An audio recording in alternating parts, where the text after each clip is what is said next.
Hey Hey mamas, mamas, welcome back to another episode. I'm I'm Jess. Erica. Erica, would you like to introduce our guest today? Oh, I don't know that line. I'm sorry. You put me under pressure here. What do you say again? Let us know how you came across our guest Oh today. no, just don't put me on this in this situation. It gets me very nervous. Mama's Code. And today we have a special guest, mummy and businesswoman. Well, I've known about her for a long time and we followed her journey. So I met her at an event that we had at Diana's. We started speaking and I was like, how is everything going? She was like, oh yeah, it's crazy. I don't know. I think we mentioned about, we thought having two kids was easy, but it's just so stressful.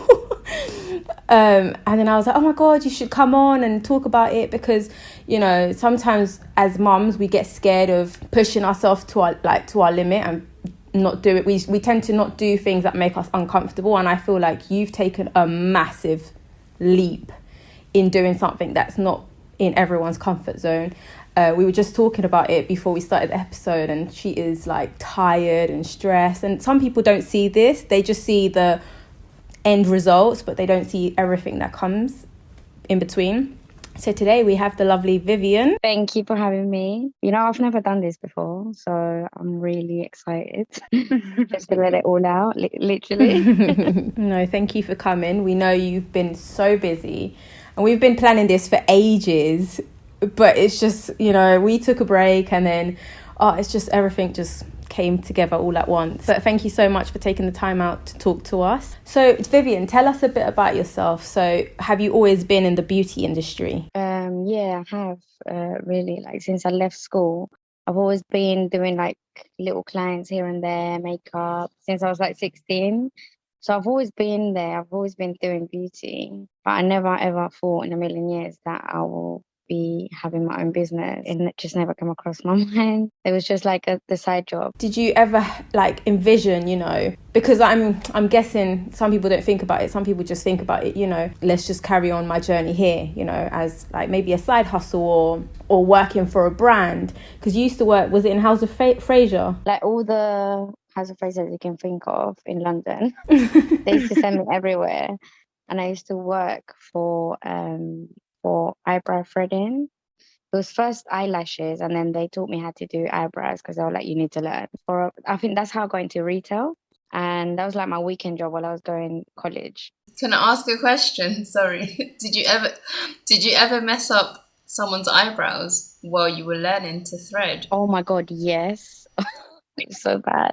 Did they They hate you literally, for they were just it? like, hurry up and do that client. And I was like, I have no experience. Like, really? It was so bad. I remember I used to work in Topshop back then. Do you remember Topshop, the one that was in Oxford Street? Yeah, I was doing Yeah. eyebrows there on the second floor. And oh my God, it was so bad.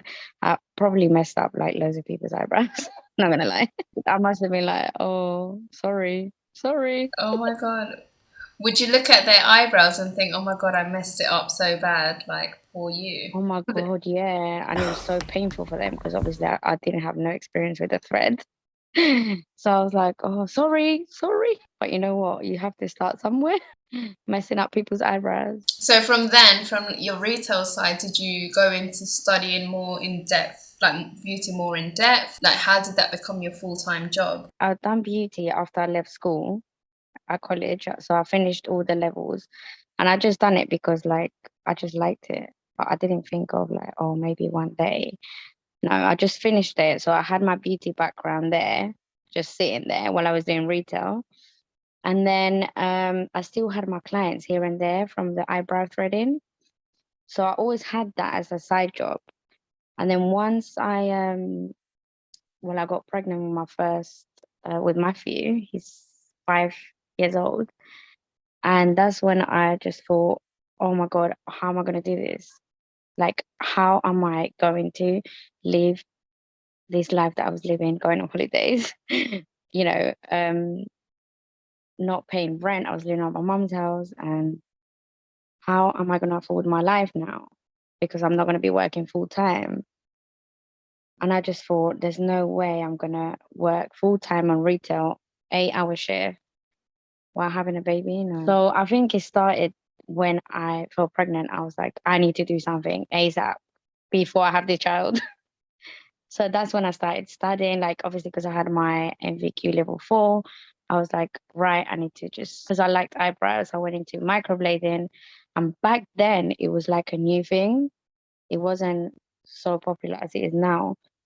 So I went into microblading and then I just started doing loads of courses. And then I went through the NHS side, as in like phlebotomy. So I was doing that on the side while I was pregnant. And I was just doing like loads of courses, one after the other, one after the other. And then when I had Matthew, that's when I started like practicing on people. Like after he started nursery, sorry. After he started nursery, then I was like, you know, when you take them to nursery and you feel like, oh my God, I'm free. I can do whatever I want now. And no, it's just 2 hours or 3 hours a day. But you feel like, oh, you know, I don't have to be at home changing nappies and taking them to play groups or things like that. So I think that's how I started. I don't know, life just tells you like when the right moment where you need to start. And I don't know, just I think kids as well, like they push you into like doing something, because I'm the type of person that I can't be like, this might sound really bad, but I can't be like a housewife, like just sitting at home and cooking and cleaning and looking after kids and that's it. Like I've always had my money, like my own money. So I've never had to like depend on anyone. So that for me was so hard to leave my full-time job. And you know, when you can't work and you're like, what do I do? I need like some sort of plan B in my little 2 hour breaks.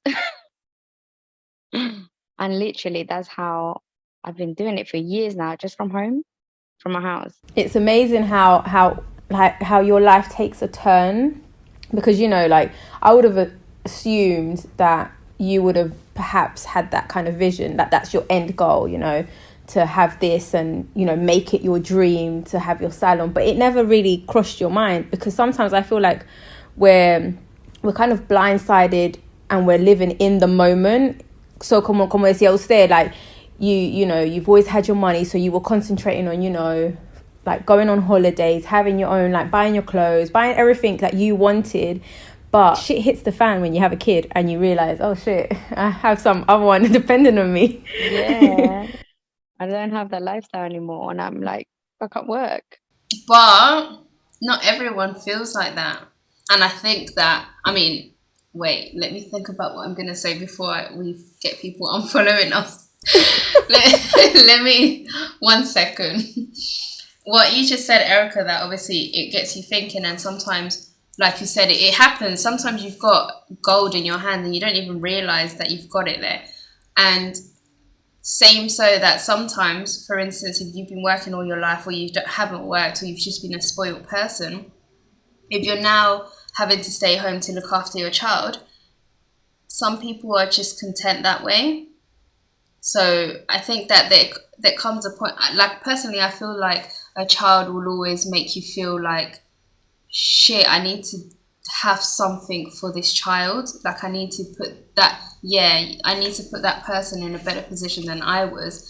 But not everyone thinks like this. And I mean, if that's what makes you happy, personally, I just think you should aspire more for your child. I was one that always said that, so when I had my first child, I spent a year with him at home.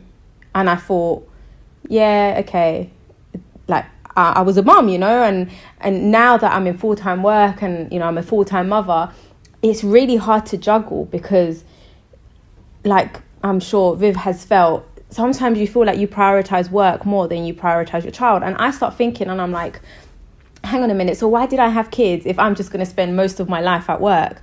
But this is the reality of it all. That's just how life works, you know. Our parents, when they had us, it's not you don't want to be with your kid, but you just have to go out there and, you know, hustle, because no one's going to bring you money and just give it to you and then you're going to... And I get what you're saying, Jess, some people are content, but I used to be one of the people that used to say, oh, you know, yeah, no, like stay at home moms, it's fine. but it's not, because your life is over. If you dedicate and you think that you are happy just being at home, you're going to be ripped off of so many years of your life. Because say like you know, up to they're in school, yeah, so you're 5 years deep, no one's going to hire you after 5 years. Or you have to do the whole journey of school at 11. How many years is that? It's like it's a double-sided sword that, you know, some people want to do it, yeah, and it's cool and it's fine, like that, no one's judging, but you should think me first, because it's always just been you. And that's why I love what you've done, Viv, because, you know, you've kind of thought, okay, well, I can't, you know, you've literally seen I can't juggle a full-time job working for someone else, knowing that, you know, they might not let you out when you need to with your child. You know, children get sick like every other week, taking time off of work. So you made it your journey to start something of your own, and you having the flexibility that you require for your children. Yes, definitely. That's almost like, what's it called? Was it? Freedom something. I can't remember. It's gone. Anyway, yeah, when you can control, or when you can have the flexibility of, you know, having a day off, or it's my son's birthday, because I lived it when I was in retail. You know, I had colleagues that had kids, and it was just so hard because they wouldn't get a day off, or they had to work the next day, and it's just so hard anyway. Retail life is just I think you meant financial freedom. financial freedom. Yeah, there you go. I was like, spin or something, it's gone. But yeah, just to have that flexibility, for me, that was my goal. Like, I need a job that I can, you know, it wasn't really much about the money. I mean, it was, but it was more of like the challenge of, I'm going to do this, I'm going to do that while I'm pregnant. And just before he's born, you know, I had my goals like set, that I had to, you know, I had a deadline, and like I knew what I was going to do when he was at nursery, or maybe one day of the week to have that practice, or to see a client, or one or two. So I think it's really important to, you know, you're always thinking about them anyway, because you're thinking of having whatever time with your own kids, and, you know, you don't want to miss out. I don't think any mum wants to miss out on anything. So yeah, it's nice to, you know, be doing something, like not just, I don't know, I get really stressed out when I'm at home and I have like nothing to do, and well, not nothing to do, because you have a lot to do at home, but Yeah, it's not things that we really want to be doing, is it though? Who wants to clean the windows? No one. yeah, or like going to the park, and like it just gets really, I don't know, I get really frustrated. And it's repetitive stuff that you have to do, and it's like, mummy, come play with me, and it's like, I don't want to play with you.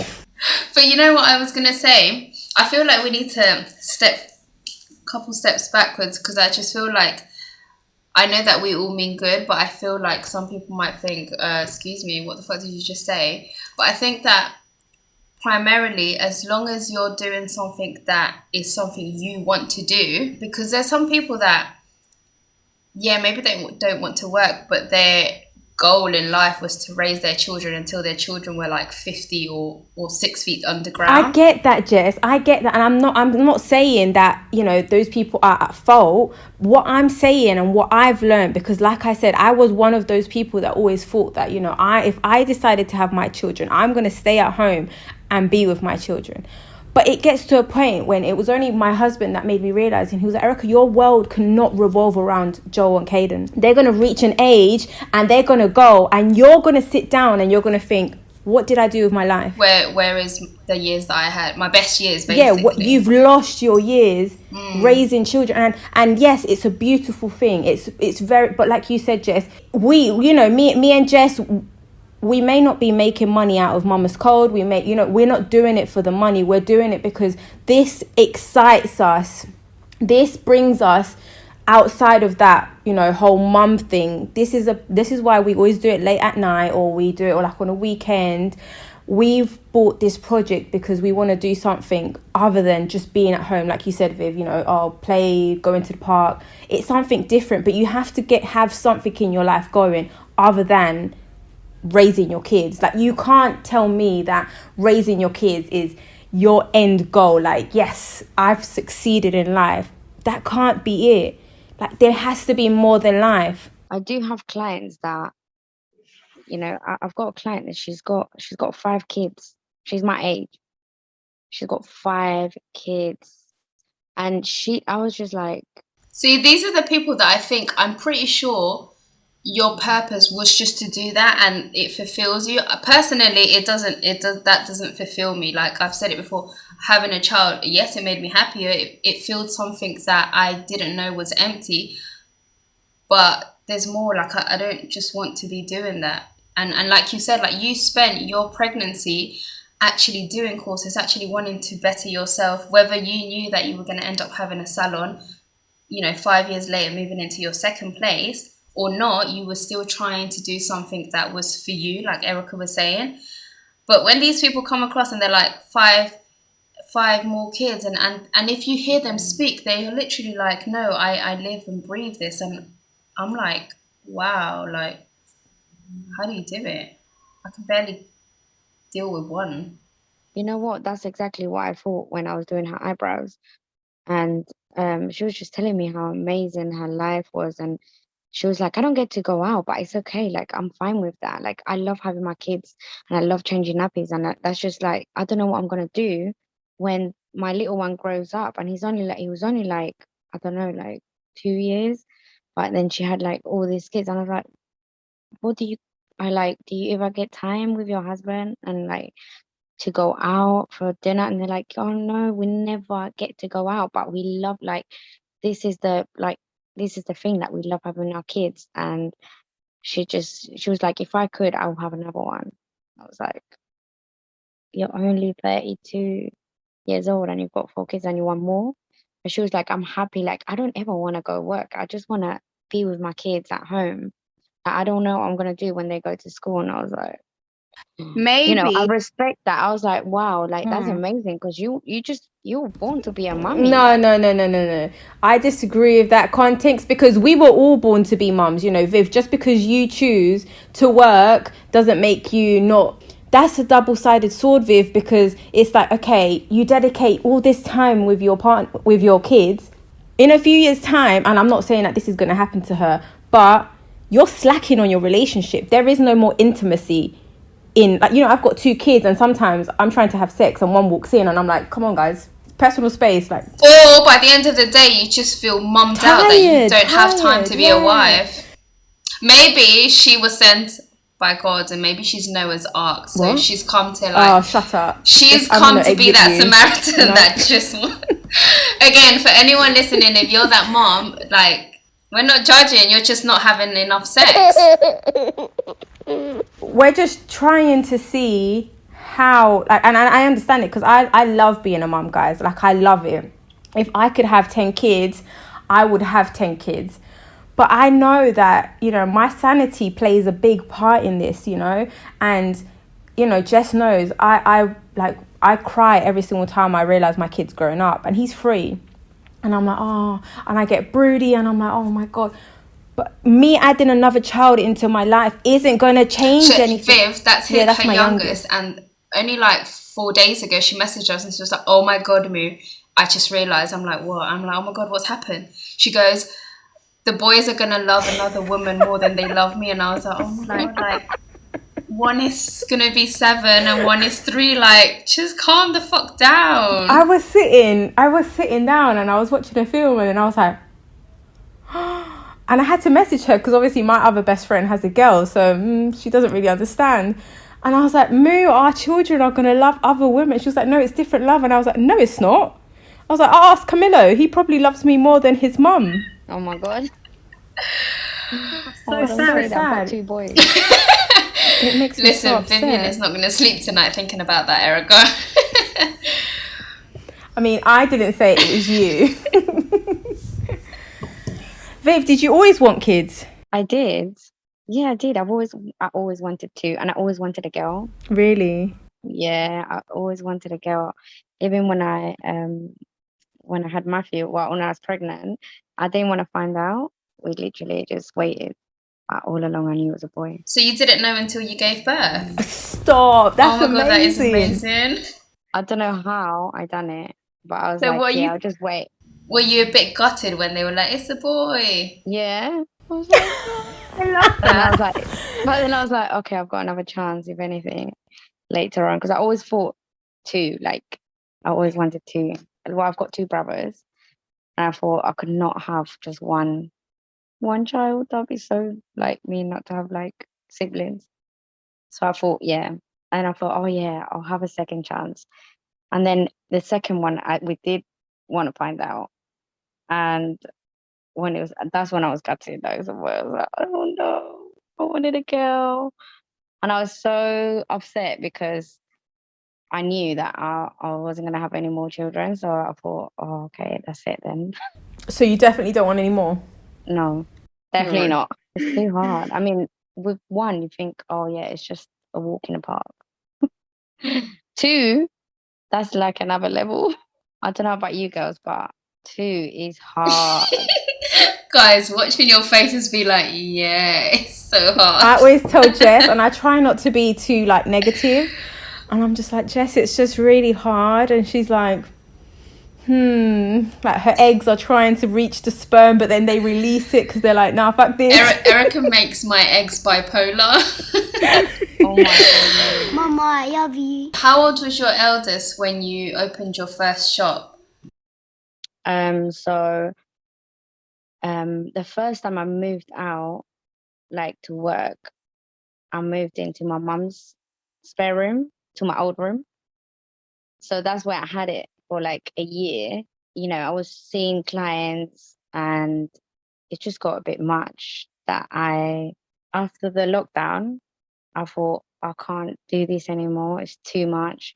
Like me bringing so many people into my mum's house. And, you know, after COVID, I just thought, I can't even take all these people to my house, to my mum's house. My dad's got diabetes and it was just a lot. And I kind of like thought, I need to just do something. I need to move out, like have a proper space. I was thinking of renting a room in Harley Street, but it was like £400 a day. And I thought, I can't even, and it's too far. How am I going to get Matthew from school? Oh, it was just a lot. And then I found this little place in Old Kent Road. It was near me, near my mum's house. I just thought, you know what? If it's for me, it's for me. And I waited until lockdown. I'll just fix it up and see how it goes. Because you know, after lockdown, we're like, we don't know what's going to happen. At this point, I had Maria, the one the girl that's working for me, and I was training her because I thought, you know what, there's so many people now that I can't handle. You know, it's a lot, and I couldn't do more than 2 or 3 days a week because of Matthew. I just thought, you know, I have to carry on working because of the high demand of like people that I had already. And obviously, social media, I saw it as like, I was just like, you know, I'm gonna just post my work. And Instagram is so powerful that I just got more clients from it on top of what I had. So by the time I opened the shop, I literally lasted there about a year, like for a year. And then, you know, there was a second lockdown, basically like closed for how many months was it? I can't remember. December till April. So I was closed and, you know, I still had to pay rent. And I was like, oh my God, at that point, I was like, why did I get myself into this? Like, why did I get myself into paying rent? And I couldn't afford it to not work and still pay rent. And because it was a new business, like because I was out trading officially for 1 year or less than a year, it was really hard to even get help. So by the time they let me open in April, you can imagine like all these people waiting with hairy eyebrows and no eyelashes, and just at this point I was doing aesthetics. So lips, Botox, all this stuff that it just, I don't know, it exploded. And I had so many clients that I was just like, oh my God, like, what do I do? We're like so busy. So from April to August this year, I was just so busy that it got to a point that I was like, I need to get out of here because this place is so small. And I was only there for like 6 months, really, working. There's no waiting area. There's no, people are going there to spend money on lips, Botox, and all these aesthetics treatments, expensive treatments. And for me, it was just a bit like, you have to start somewhere. Yeah, I think the clients that just let you know when you're ready to take the next step. I mean, I think the lockdown really helped in a way because everyone was like locked up for so long, and then no beauty treatments for how many months. And then when I opened, it was like a massive, thing for the business. So yeah, here I am, not knowing what to do. I'm still working 3 days a week, but just in a bigger salon. You only work 3 days. So I only work 3 days, and then Maria she works another 3 days. Yeah, so I was closed Sundays, Mondays, and sometimes Fridays. But the days that we were, in, it was like non-stop from 10 to 6, 7. It was like non-stop, back to back. But you know what? I just thought, I don't think I'm ever going to work full time. So I'd rather like be back to back, not even having a little break, and then having Mondays, Wednesdays, and Fridays off. And then I can do, my mummy duties. I was gonna say, can you walk us through like a day in the life of Viv so we can get a glimpse of motherhood and business? Oh my God, it's crazy, I have to tell you. So it starts from, sometimes after they go to bed, I'm like ordering stuff or things for the salon. Like sometimes I go to bed really late, like I can't, my mind just, it doesn't stop working. Like sometimes I go to bed at like 1 or 2, and then I get up at 6 or 7 every day. Before I had to book clients in, but now I've got someone that does it for me. So I've got some time for myself now. And before the kids get up, so I basically, how it is, get them ready for school, get baby ready, get Matthew ready, and take him to school. Then my mum works with me, so she helps me with baby. So when I take Matthew to school, sometimes I drop baby off to my mum's, or my mum will come to my house and she helps me with him. So after school run, I go straight to work. I skate to work. Some days I have to pick Matthew up from BMX. So his dad takes him BMX, and then I leave from work, pick him up, and then go and pick baby up from my mum's. And I just come home. So it is a bit hectic. Like I'd never get, oh, let me just chill after work and do me, or no. It's always, here you go, here are the kids, deal with it. And then put them to bed. And you're probably standing up the whole day. Yeah, like non-stop. I honestly don't even give myself a break because I literally have no time. Like I'll have to put numbing cream on each client, like before doing eyebrows, and that gives me like half an hour break. You touched your eyes, and I thought you were gonna say you have to put numbing eyes cream on your eyes so you can sleep. I was like, oh my God, what is she gonna say? She numbs her eyes so she can sleep. No. So that's like my little breaks in between. But then that's me for 3 days a week. And then when I get a day off, I literally just have to do the school run and sports day or swimming, or, Matthew's doing BMX, swimming, theatre on Wednesdays, and football on Saturdays. So his dad helps me a lot, but it's still a lot. Like he's doing a lot for a 5-year-old. So I never rest, basically. Yeah, if you're a woman in business and you're a mom, you're just around the clock, really. You don't switch off, like you said. If it's not if it's not you thinking about what the kids need or what's happening with the kids' agenda, it's what's happening with the business. And if it's not ordering products, it's you thinking, okay, what we're going to do next month, I need to meet these targets that I need to do, or what we're doing to better the shop, etc. I wanted to ask you, what mistakes have you made along the way that you've learned from in terms of being a business owner, or even if you're interluding that with mummyhood? It's like, what do you think you look back and think, oh, if I had done it this way, things would have been easier, or, Like now, I'm not saying it's a mistake, but like I put myself through like too much, and then it gets to a point that I'm like, you feel guilty about not, even though I'm still, I'm working 3 days. I still feel like, when you feel like you're missing out a little bit with your kids.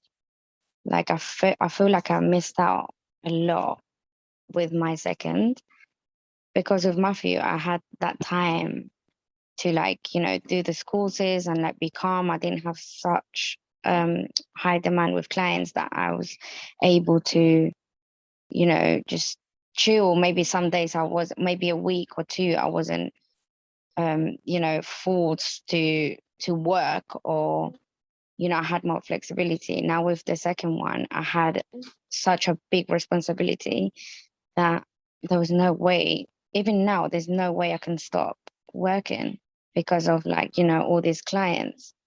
And I don't know, I just feel like I went too much into it, that now it just got out of hand.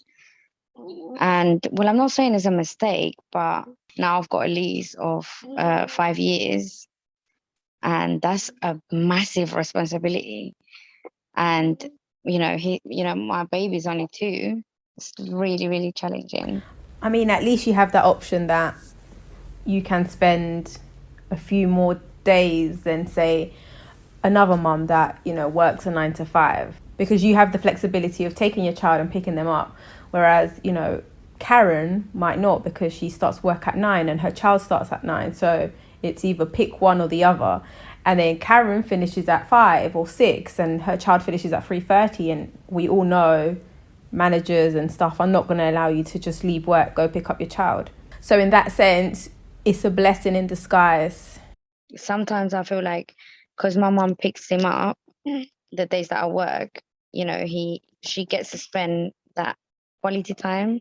So I think after school times is like the most important, or just the most enjoyable time with them, I think, when they tell you stuff, or but by the time I get back from work, it's like, right, dinner time, and let's get you ready, and let's get the school uniform ready, and like, mummy duties, like get in the shower, go to bed, eat, brush your teeth, and it's not fun.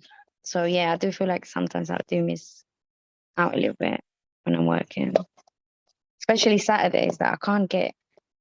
Sometimes I try to get one Saturday of the month, but most of the Saturdays I'm at work, and it's just, you do miss out a lot. Weekends, especially. But do you know what? Sometimes, like, I think what I loved about this conversation is that you've said, fuck those kids, and you've also said, no, don't fuck them. I really want to spend that time with them. And I think that a lot of moms lie and say, I don't need a break from my child, or oh, I miss them even when I'm sleeping. And I'm thinking, you don't miss them when they're sleeping. Like, shut up, stop lying to yourself. Yeah. Like, I'm pretty sure you're actually on the sofa enjoying your Netflix, enjoying your mindless Oh scrolling yeah. You need a happily. break. And I feel like, yeah, I feel like a lot of people just go on and like they feel scared to say how it really is. And I feel like this is where we all go wrong, because this is where if you say everything is perfect and oh, you're on top of it and No. you don't miss them when they're sleeping, another mom that is pregnant or is thinking to have a child is going to go into motherhood with this complete different perception Oh and yeah, definitely. expectation. So then when that mom becomes a mom, she's going to be like, why did no one tell me this? Why did everyone think it was, tell me that it It was was you? like the most amazing thing, and Yeah, then yeah. And yeah, it's like, we're not taking away the beautiful part of it, because yeah, it is. But I'm pretty sure at one point during your day, every single day, you think, oh my God, why did I do this? Like, why? You know? And I think Yeah, it's true. Yeah. that's just the beauty of it. And I feel like for you equally with your shop as well, the fact that you were put in this position with so much success so quick that you didn't realize, oh my God, like, how do I handle this? But again, you took it, you were in the deep waters for so long, and I feel like you've handled it very well, even though you're telling us that you want to cry and you're tired and Trust me, stressed. yeah. No, But you know what? Sometimes I do. Like, I'm sure every mom goes through that. Like, sometimes I'm so tired. Like, I just come from work and I've seen like 10 people, and I'm coming home to these very, very hyperactive kids. Sometimes I cry. Like, I I'll literally be there. I always have that time to read a book. That's one thing that I'm like, okay, we need to read a book. And they're used to it. And then, when they're just like, they get very, very hyped and they don't want to go to sleep. Like, sometimes I'm like, I have things to do. After you guys go to bed, I have to work. Some days that I get so worked up that I'm like, please just go to sleep. And then I'll just start crying. Or they'll start crying and I'll cry with them. I'll be like, just God, give me some help. Give me some patience to, like, because trust me, they are very, very energetic. Like, it's not as easy as it may seem. Like, maybe on Instagram, that sometimes I post my kids, and like, on Instagram you post the good stuff. I'm not going to post myself crying with my kids in bed because I don't want to go to sleep. Sometimes I post things like, baking or just little things like that. That sometimes I get messages and people are like, oh my God, you're amazing. Like, how do you do it? Like, you're such an amazing mom. And then, like, you're working as well as, babysitting your nieces and cooking for them. Like, how do you get all this energy? And I'm like, trust me, behind the cameras is something else. They'll be crying. You know how they are. Like, and sometimes I don't know how, babysit my brother's daughters. And yeah, house is messy. It's always messy. The room's always messy. Kitchen, everything. So it's not as easy as people picture it on Instagram or Facebook. Mama, like right now. Thank you for coming on. Oh, thank you for having me today. It's been emotional. And now my child is awake, wide awake. So, it's nice to talk about it. It's nice to come out of, the comfort zone. And just talk about life and Absolutely. how it is, how work and being a mummy full time is. So thank you for having me.